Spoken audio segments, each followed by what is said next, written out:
ဘာပဲဖြစ်ဖြစ်ဆက်ပြီးသွားနေရအောင်ပါပဲဟုတ်တယ်ကွာကိုယုံကြည်ရကိုလောက်ပြန်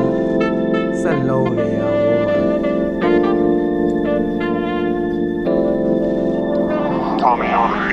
ဒီ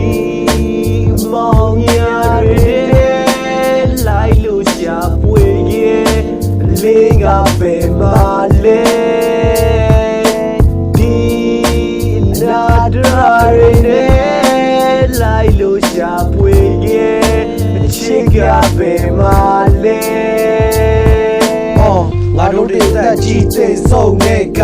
လောကမှာကြံခဲ့မိရာငါတို့ပန်တီးခဲ့သမျှအနုပညာစာပေသချင်းတွေကဘာပေါ်မှာကြံရှိခဲ့မှာတချို့လူတွေဟာညံမရှိတဲ့ကရုံမှာကောက်ချင်းအနုပညာပန်တီးမှုကိုလိုက်ပြီးပြည့်စည်ခဲ့ကြပြည့်စည်ခဲ့သမျှတန်ဖို့ကိုရောပဲသိလဲကွာမကြီးတဲ့မောင်သားရောတကယ်ရှိရဲ့လားညချမ်းမှုကိုရှာဖွေရမှာပဲသိလဲကွာတကယ်သိရဲ့လားလူငယ်တွေရဲ့ခံစားချက်တွေကိုလူပွဲစည်းကလိုက်ပြီးအမှန်မှတွက်နေတဲ့သံသရာချက်တွေချာမှနေတော့ညံကမတက်ပေ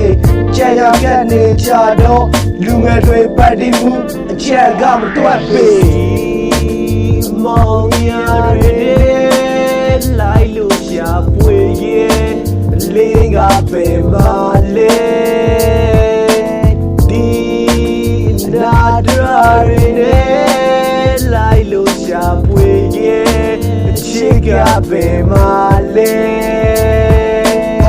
ကဲပါပဲဒီကပါတဲ့လူတချို့ချချမ်းသာလူတချို့ချမွဲမတူညီတဲ့ဘဝတွေတဲ့လိုချင်ဘူးလူပွဲစည်းရဲ့ကွဲခြားမှုတွေလဲလူပဲပြူနေမဲကွဲလွယ်ဘာသာတွေမတူနေတိုင်းပုံတွေကွဲလွယ်လဲအရေးကြီးတာရှိဖို့ကဟောဒီလူသားဆက်နဲ့နှလုံးသားဆိုတဲ့အသေးပဲ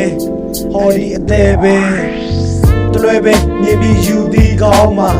ကွာကြမှုနဲ့မြတ်တာမှုတွေကြားကပိတ်ပိတ်ပြားစီမှုတွေအောက်မှာမောင်းမာနေတဲ့တချို့ရဲ့လုံရဲ့ကြောက်တာဒုက္ခတွေဖြစ်လူငယ်တွေလက်ခီးမပေါအနာဂတ်တွေကပြောင်းလာတကယ်တော့ဘာသာတွေကကောင်းနေဗျအရာရာကိုကွဲခြားနေတဲ့လူတချို့ကသာကောင်းတာတကယ်တော့ဗျာသိရမှာလူတွေကသူတို့စင်မပြေတဲ့ချိန်ကြရင်ဒီမှာဒေါသတွေမောဟတွေပွားများလာကြတာပါပဲ။ဘာပဲလူတွေကရက်ဆက်တက်လာကြတယ်။ငြိမ်းချမ်းမှုတွေပျောက်လာကြတယ်။ကောင်းဗျာ။